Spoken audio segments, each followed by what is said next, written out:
Therapy. হ্যাঁ, এই যে বরফের চাকাগুলো গলে গেছে, ঠিক আছে। এখন বরফের মধ্যে গোসল করা যে কি আরাম।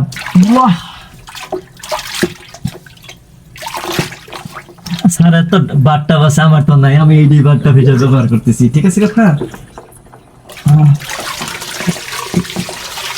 আপনারা এরকম মাথার ভিতরে পানি দিবেন, তবে গরম পানি দেওয়া দরকার নেই।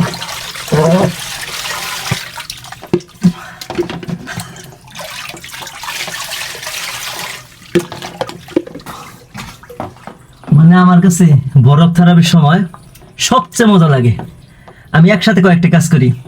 বরফ থেরাপি করি, পাশাপাশি উইম হপ শ্বাস প্রশ্বাসের ব্যায়াম করি, এবং ভিডিও শুনি। স্যারের লেকচারের ভিডিও ল্যাপটপের ভিতরে জুইরা পরে ব্লুটুথ দিয়ে একটা বক্সের মধ্যে আনি, ওইটা শুনতে থাকি। একসাথে 3 কাজ: বরফ থেরাপি করা, শ্বাস প্রশ্বাসের ব্যায়াম করা এবং স্যারের ভিডিও শোনা।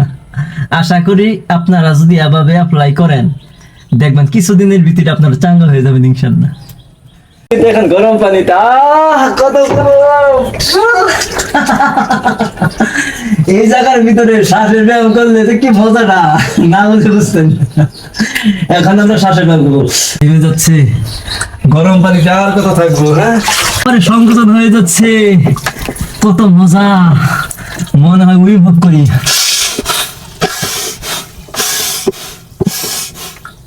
অনেক ভালো লাগতেছে প্রিয় দর্শক, দেখেন বরফ, এই যে বরফ।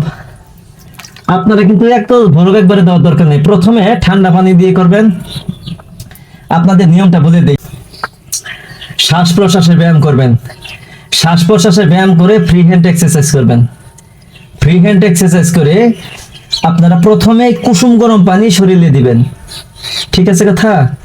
তারপরে কুসুম গরম পানি দেওয়ার পরে যখন বেশি গরম মনে হবে তখন কিন্তু বরফ পানি দিবেন।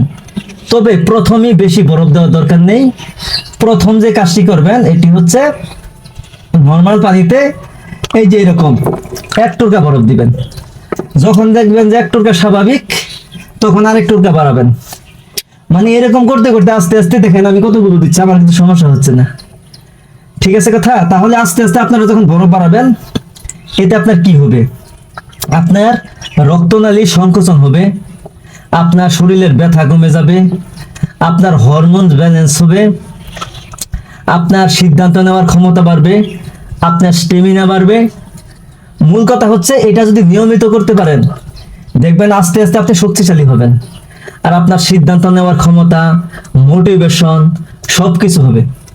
কারণ হচ্ছে আমরা কিন্তু যখন শীতকাল আসে অনেকে দুর্বল হয়ে যায় শীতকালে, কিন্তু যারা আগে থেকে বরফ থেরাপি করবে তাদের কাছে শীতকাল জীবনে হবে না।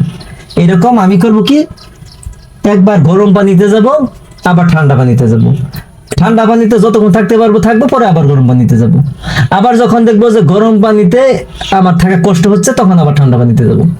এভাবে আপনারা যদি করতে পারেন, আপনাদের আস্তে আস্তে উন্নতি হবে ইনশাল্লাহ। তবে প্রতিদিন করার প্রয়োজন নেই, আমি সপ্তাহে 2 থেকে 3 দিন করলেই যথেষ্ট। তাহলে আপনারা আমাদের সাথে থাকবেন ইনশাল্লাহ। তারা ভিডিও শেষ করে দিচ্ছে।